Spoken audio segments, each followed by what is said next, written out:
Hello.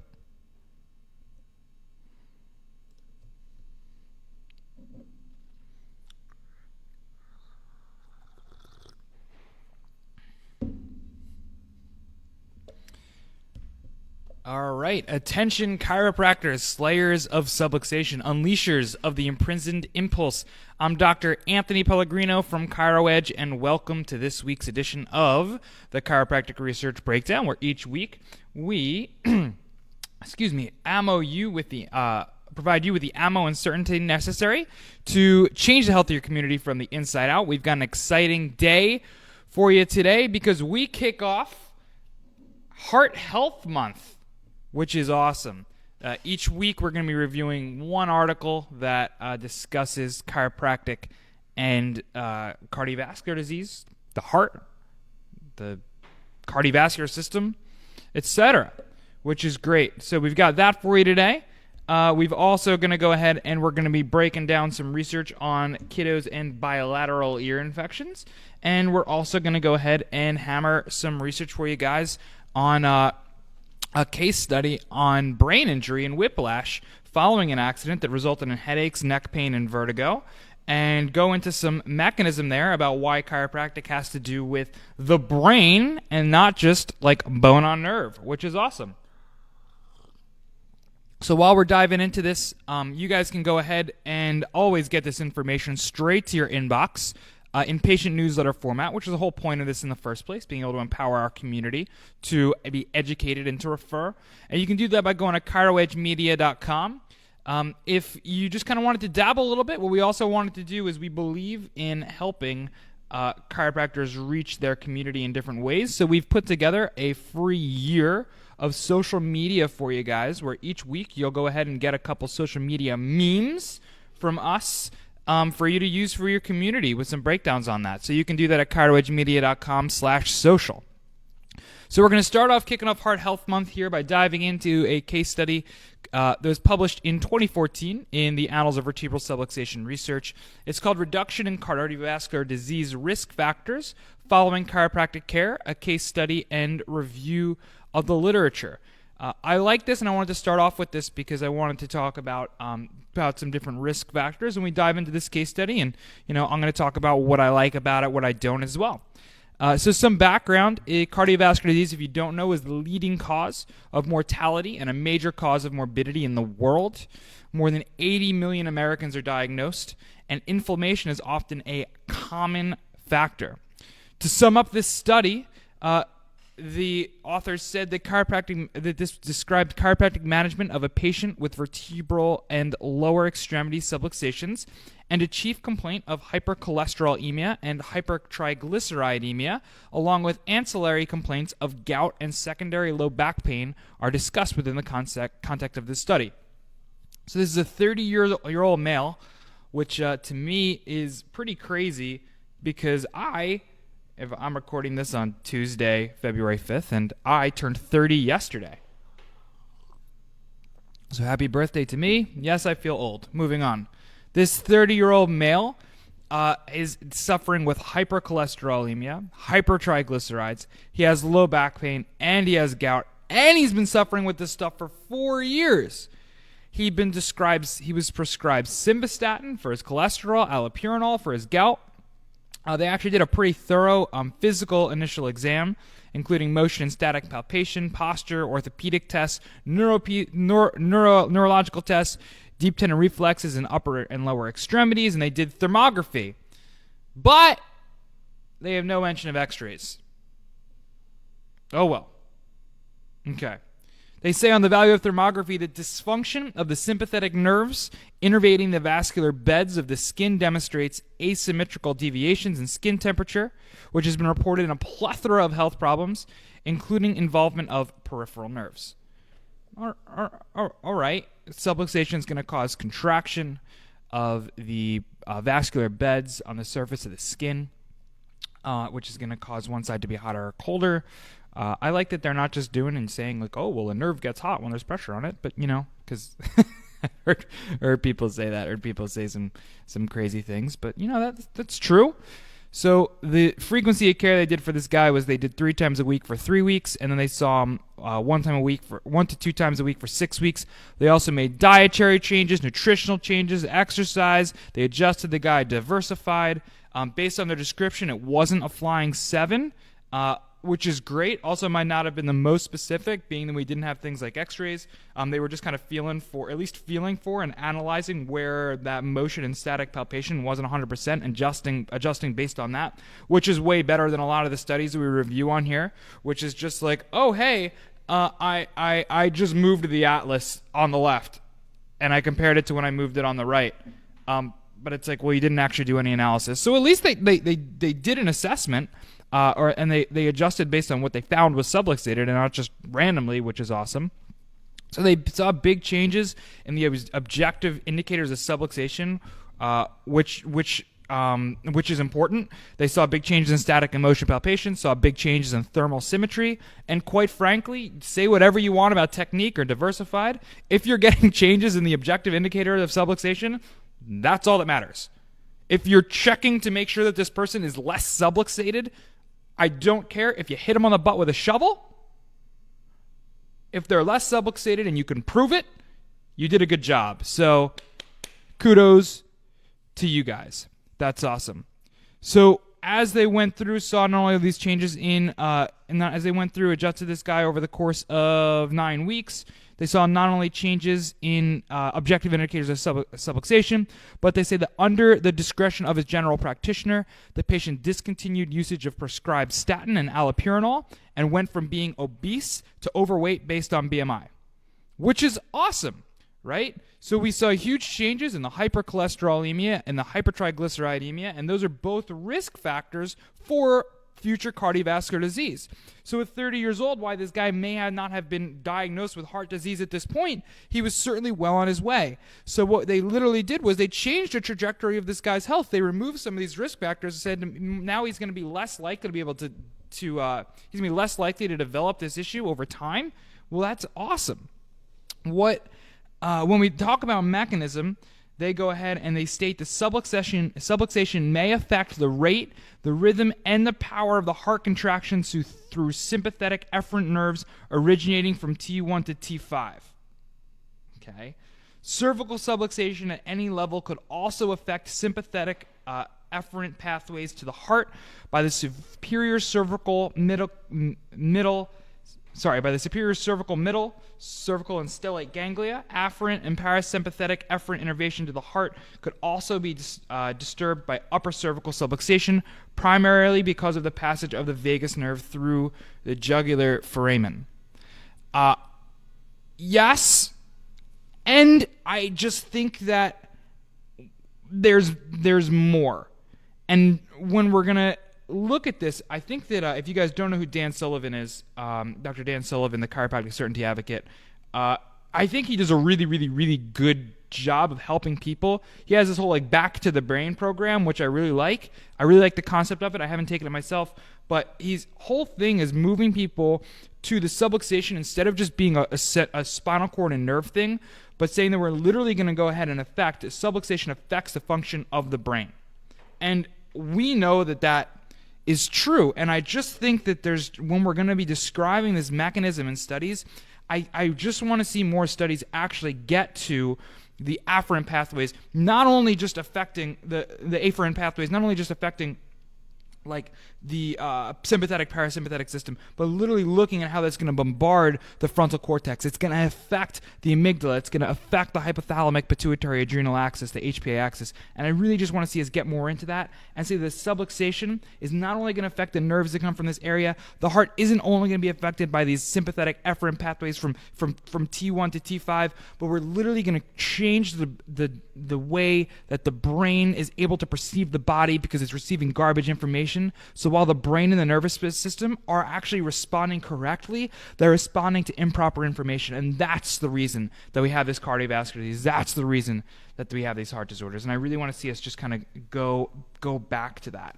I really want to see us just really dive into how subluxation affects the brain. And luckily, if you hang till the end, I think this third study that we're going to go through, this is a functional neuro guy who goes through brain injury and goes through chiropractic care, and he really does a good job, I think, discussing how the brain is actually affected with subluxation, and we're going to dive right into that mechanism.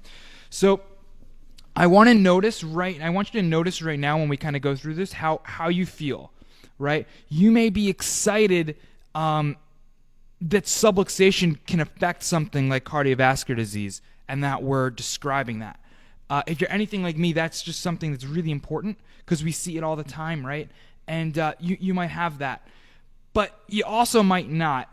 And I kind of throw up my hands with a study like this, and I'm like, all right, awesome. It's a case study, and in the grand scheme of things, it's not supposed to be conclusive or powerful, but it's just meh, right? It's just it's meh.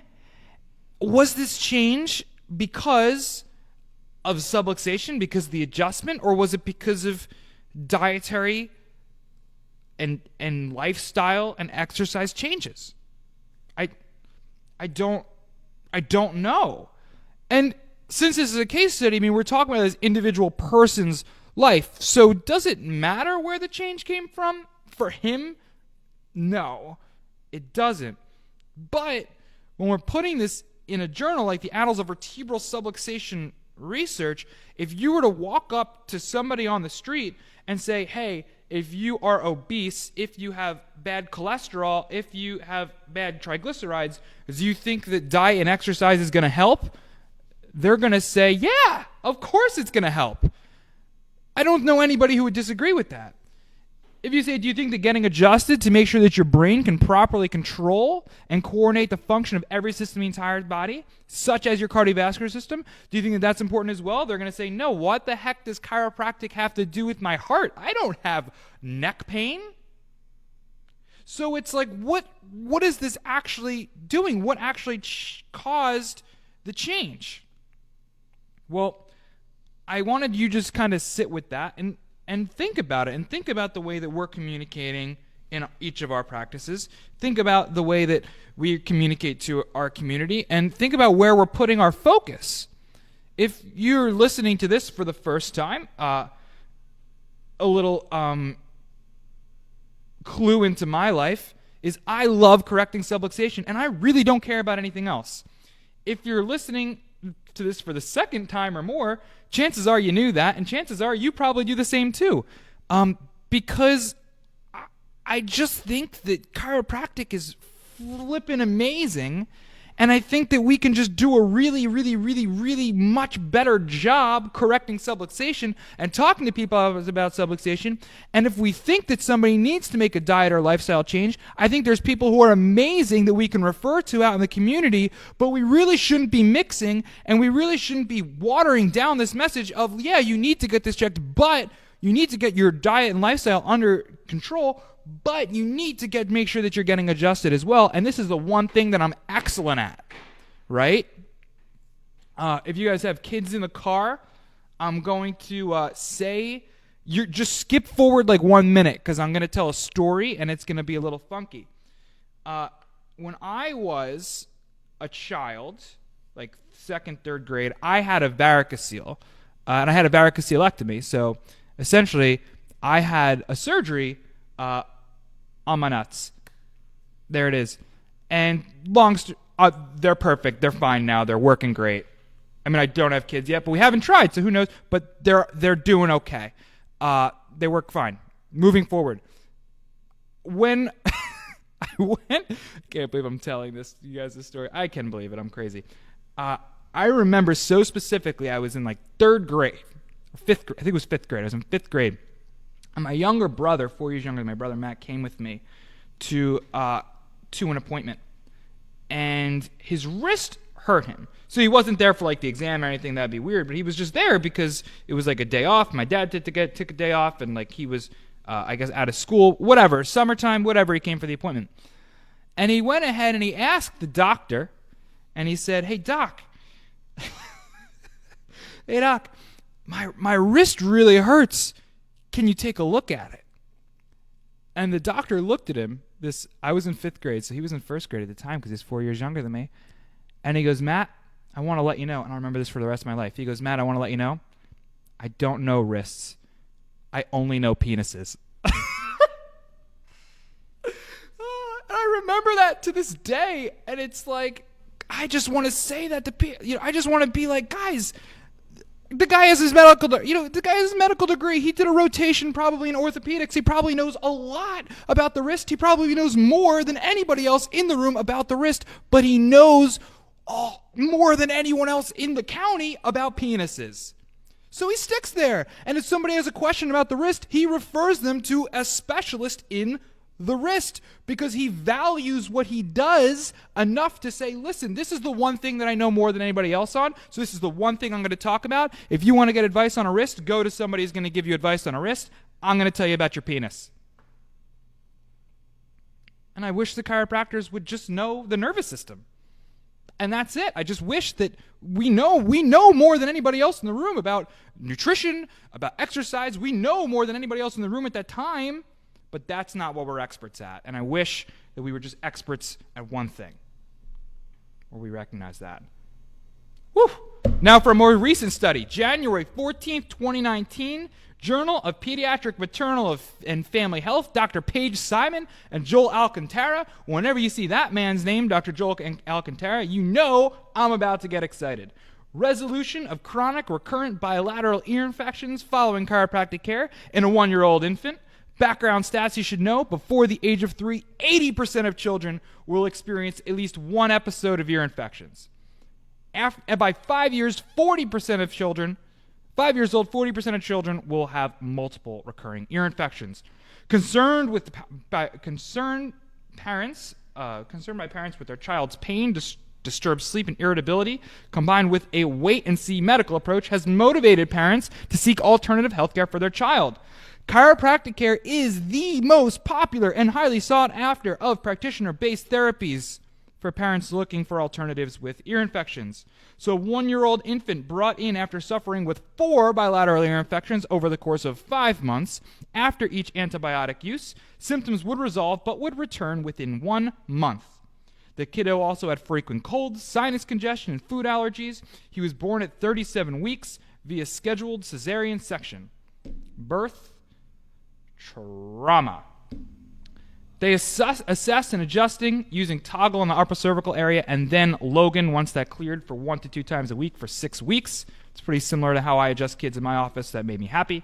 Then they went to 1 to 2 visits a month for 3 months. At the 6-month marks, parents reported that she had not had an ear infection or symptoms of an ear infection since beginning care. They also reported that she had significant improvements in mental development, flexibility, sleep, and coordination. She also saw a decrease in the frequency of cold and allergy symptoms, and she also saw that her irritability had resolved. Why is all of this important? Is because chiropractic is not a treatment for ear infections. I swear, when I hear somebody say that like they see kids 4 ear infections, it makes me want to rip all of my hair out, because we don't. What we do is we correct the nervous system on a salutogenic model. We do not just fix get to the root cause of ear infections. Yes, but that's not what we do. We correct anything that's going to stop the body from healing and functioning 100%. Oftentimes, do ear infections resolve? Yes. But we're making positive decisions to promote health on a daily basis. Positive decisions to promote health on a daily basis to simply allow the kiddo to heal and function better. For the simple reason of healing and functioning better. When that is the approach that we take, if they're going to heal and function better, they are going to have an increase in mental development, because the nervous system, obviously, the brain is responsible for mental development. Are they going to have an increase in flexibility? Yes, probably. Are they going to sleep better? Most likely, yes. Are they going to be coordinated better? Probably, yes, because the nervous system adapts to every stimulus that comes our way. If you adjust for any one of those things individually, you're not doing chiropractic care, you're doing allopathy. You're doing a treatment, and you're doing a therapy.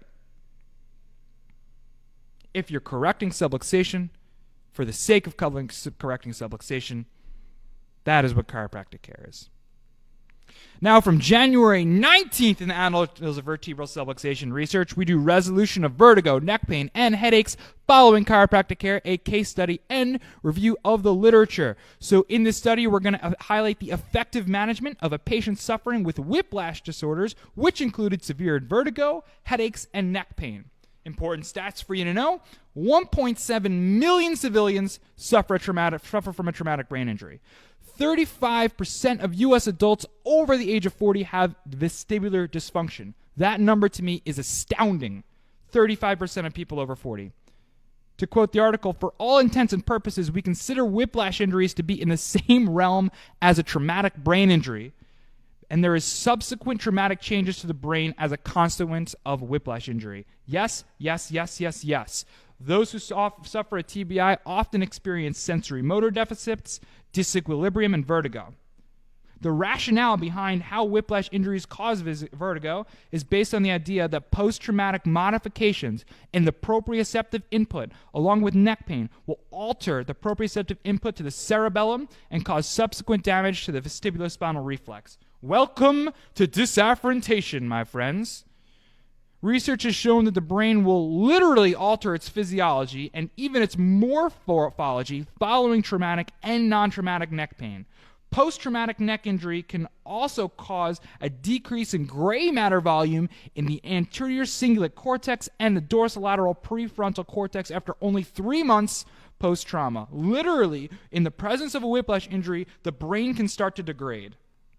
These parts of the brain are what's important for pain perception, for cognition, for executive function, and for motor planning. So this 44-year-old female with a chief complaint of vertigo, neck pain, and headaches came into this chiropractic office after it had been affecting her for 3 years. She came in a year after the injury, then she stopped, and then she came back 3 years later. She came in simply seeking neck pain relief. Which is why we need to educate. If she didn't have neck pain, do you think that maybe she should still get checked for subluxation following a traumatic whiplash injury? Yes, we need to educate, and it's our job to do it, and that's the reason you're listening to this. She got hit from behind. She didn't hit her head, but she felt dizzy, and she had high blood pressure afterwards. Over time, the neck pain, vertigo, and headaches came about, which she had never experienced previously. She experienced dizziness every night for 5 minutes with severe occurrences every single night. The severe occurrences happened up to 3 hours. Headaches were 7 out of 10 to 10 out of 10. They went from her temples down to her neck. They happened about every day and lasted about 4 to 5 hours. The neck pain was constant. It was sharp. It was radiating into her head, and making it feel like her head was going to explode. They cared for her using activator and functional neurology. She couldn't do a Romberg's test prior to care, where she'd stand with her feet together and close her eyes. She'd fall right away. After 9 visits, she could do a Romberg's for 93 seconds. Vertigo went from nightly to once a week. Her neck pain and headaches decreased frequency and severity, which went from constant to being able to go days without discomfort following adjustments. So from the article describing the mechanism, I'm a big fan of that. It's been widely accepted that in the chiropractic field that there are nervous system changes as a result of the adjustment. Multiple studies show cervical spine manipulations alter the sensory motor integrations between the parietal and frontal lobe. This is the proposed mechanism behind the therapeutic effects of the adjustment. Pain perception is altered due to proper reintegration of the proprioception of the cervical spine. One thing that we need to kind of look at here, they're describing the adjustment as putting a positive input into the brain, which yes, it is. What I want to clarify though is that the adjustment not only puts a positive input into the brain, I feel as though what's even more important, and you can debate me on the importance of it, is that we're also correcting aberrant or improper proprioceptive information that's going to the brain. So yes, we're putting in a good stimulus, but we're correcting a bad one. Muscle spindles and Golgi tendon afferent fibers are the nerve fibers that have been found to be impacted and stimulated by a cervical spine manipulation. This is how it affects the brain. In summary, the whiplash injury will cause negative neuroplasticity in the brain due to altered proprioception from cervical subluxation as a result of injury. Chiropractic care reduces aberrant or improper information and puts good information up to the brain. It does both simultaneously. You can't have one without the other. The adjustment has the ability to affect the brain and nervous system. Also, dysfunctional proprioceptive input from the spine can cause negative neuroplastic changes to the brain. Here's where they're going to go ahead and talk about removing that negative input. Therefore, we can surmise that chiropractic can remedy the altered mapping and proprioceptive input caused by subluxated vertebrae and create long-term positive plastic changes. This is the core foundation of the disafferentation model. Biomechanical dysfunction leading to altered perception of the dysfunctional area, changing the way the integration of that part of the brain will consequently result in improper motor output. Simply put, this model can be summarized as garbage in, garbage out. This is what we were talking about earlier in the beginning when we talked about how the nervous system is responding appropriately. The brain is doing what it should do. It's just doing it based off of having improper information. The patient was suffering with garbage sensory input from her cervical spine, which has resulted in inappropriate output, manifesting as vertigo, inaccurate eye movements, and possibly hypertension. When you correct the dysfunction, the body can heal. So I'm super pumped to share with you guys today. We, in this last article, talk about disafferentation model. If you haven't read Christopher Kent's 4-dimensional model of subluxation, you can find that in an old edition of Dynamic Chiropractor when they actually used to talk about real chiropractic, and he used to write for them. Breaking it down as simple as possible, it breaks down chiropractic into 4 different components, okay, based on subluxation into 4 different components. The first is dyskinesia, which is improper motion, improper movement, improper positioning of the spine. Dyskinesia, improper movement. So many people think that that's all that chiropractic is, and they think that subluxation doesn't exist because they only think about the misaligned vertebra itself. But because the spine is riddled with mechanoreceptors, especially in the neck, has muscle spindles, Golgi tendon organs, there's nerves that interface the discs, there's mechanoreceptors inside the cervical facets. What's going to happen with dyskinesia, or that improper motion or movement of the spine, it's going to send afferent signals from the nerves, from the spine, up to the brain. That's going to affect everything from the frontal cortex, the amygdala, the cerebellum, the brainstem, which we discussed here. That's disafferentation, the nerves going up. The last 2 components of this model are, it was dyskinesia, disafferentation. They're dyskinesis, which is going to be the improper muscular control, postural control of the body because of this disafferentation, because the brain is responding appropriately, but it's responding based off wrong information, right? If I touched my computer here and it felt like it was 1,000 degrees, I'm going to pull my hand away because it's hot. Even though it's not 1,000 degrees, my brain did the right thing because it thought that it was hot. It's just not. It got the wrong information, right? Imagine if you tried to buy stocks based off of the last 100 years of the. I don't know nothing about this, but imagine you tried to buy stocks based off the last 100 years of data, and the last 100 years of data you got was wrong. It wasn't the right stuff. Maybe you made the right decisions based on the data that you got, but you're not making the right decisions based off of what actually happened. Okay, so that's dyskinesis, and also it's going to cause an effect on the autonomic system called dysautonomia. That's going to put us into that fight or flight state. It's going to put us more into the parasympathetic system or more into the sympathetic system. I find it more often as the sympathetic system, but we use something like HRV and thermal technology to measure that. Anyway, this was another edition of the Chiropractic Research Breakdown. I'm your host, Dr. Anthony Pellegrino from ChiroEdge. You guys can once again get all of this information in patient education newsletter format by going to our website at ChiroEdgeMedia.com. You could also go ahead and pick up a full year of free chiropractic social media posts at ChiroEdgeMedia.com/social. I will catch you all next week.